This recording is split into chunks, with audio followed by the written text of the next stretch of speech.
A complete dud by the Boston Celtics. You know, the Celtics and the Packers, I have respect for them. They're talented. They're successful. They tend to be disciplined franchises. But the Celtics have one title in, 35 years, 36 years, and the Packers have 2 Super Bowls since 1968. They have been rewarded, each of them, when they've taken a big swing. Reggie White, Charles Woodson for the Packers, or KG for the Celtics.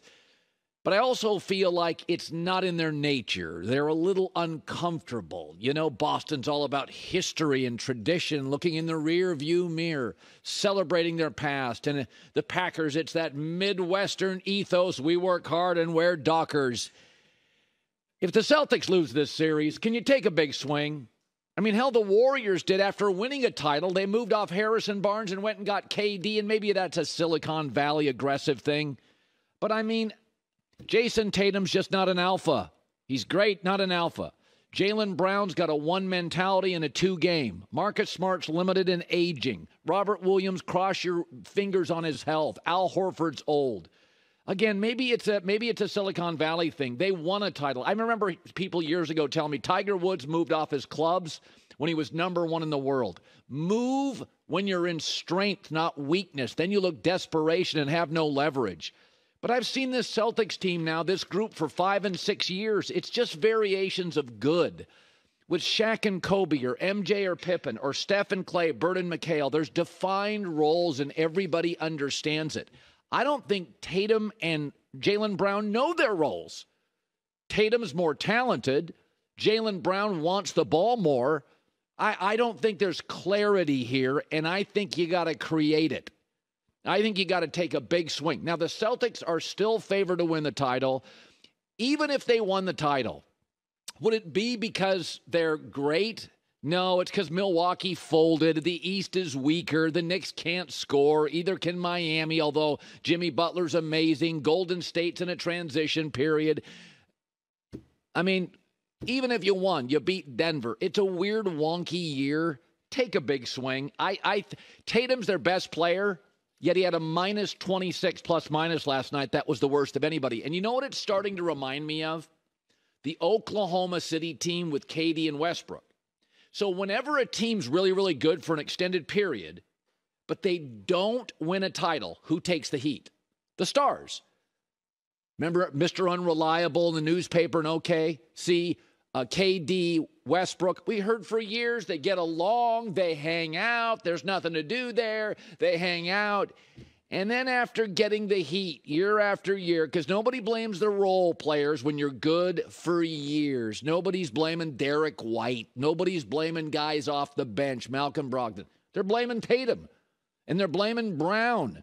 And so what happened to that OKC team? They didn't really take a big swing. They're like KD and Westbrook. But you start adding up those really good years without a title, and the Stars start getting heat, and there's a lot more tension behind the scenes that nobody knows about. Jaylen Brown and Tatum, you are seeing signs of the tension. Post-game comments. You saw them yelling at each other. Celtic players are yelling at each other in a huddle last night. It's got an OKC feel to it, KD Westbrook. Oh, everybody gets along great. Everybody's winning. They get to the finals. But when you don't win the ring, when you don't get the trophy, the heat is always on the Stars. And it's often on the best player. It wasn't on Westbrook as much as KD. KD said, get me the hell out of here. And then he went and won titles. Jaylen Brown gets a little heat, but it's on Tatum. And you can't get rid of Tatum because he plays on both ends of the floor. He plays a lot of games. He's a good kid. You got to take a swing. Even if you win, take a swing. You don't want to be OKC. But last night's a dud. I don't think this team's 2 stars really understand, have absolute clarity on what they are. And that's the difference between a very good team, OKC, KD, and Westbrook, and a great team, the Splash Brothers. Bird, McHale, Kobe, Shaq may have fought the whole time. They knew what they were. One was the great closer from the perimeter, the next Jordan, and one was the unstoppable interior force. Sixers are a much more flawed team, but they have unbelievable self-belief. They really think they're great. They're not, but they think they are. That's much easier to embrace than being really good, but doubting yourself. I don't think the Celtics really know who they are right now, and I've seen this thing for 5 years with a couple different coaches.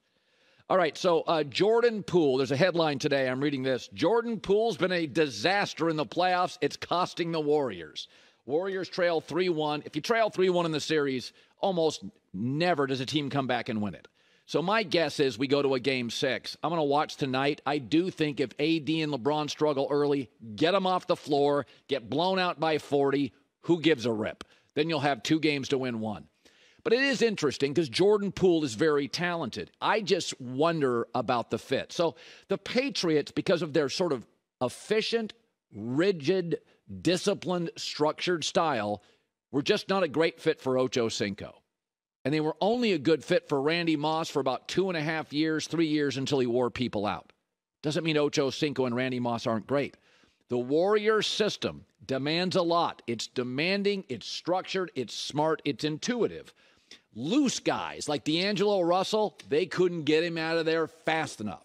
Jordan Poole driving everybody crazy. I said when the Draymond Jordan Poole punch came out, that video, they weren't mad at Draymond, they were mad at got out. Poole was driving everybody crazy. You've heard the bites all year.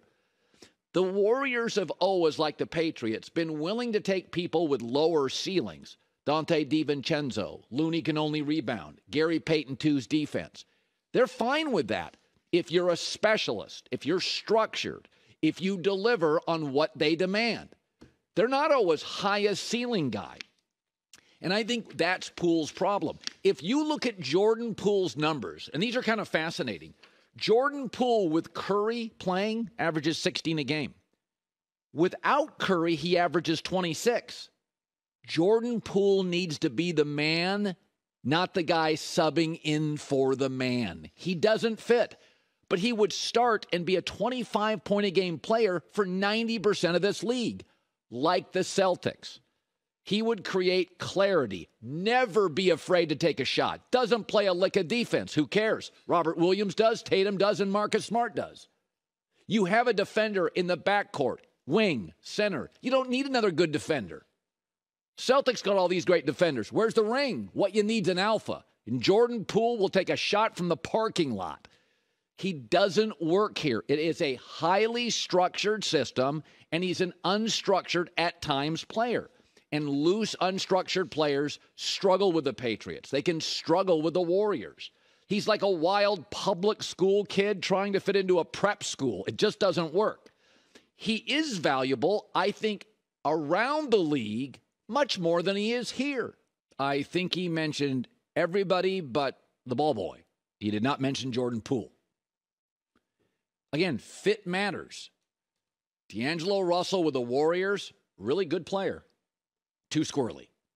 Jordan Poole with the Warriors, he averages 26 a game when Steph Curry doesn't play. And Steph Curry's going nowhere. The dynasty is going to have to reboot because statistically you're down 3-1, you don't win the series. I think it's time for the Celtics to take a big swing. I think they'll be reluctant. The Warriors have done it before after a title and trying to get another one. I think they're ready to make that move. Hi, everybody. Thanks for watching. Subscribe here to get the latest from the show. Also, be sure to check out more of the best clips from The Herd or go watch a few segments from other shows on FS1.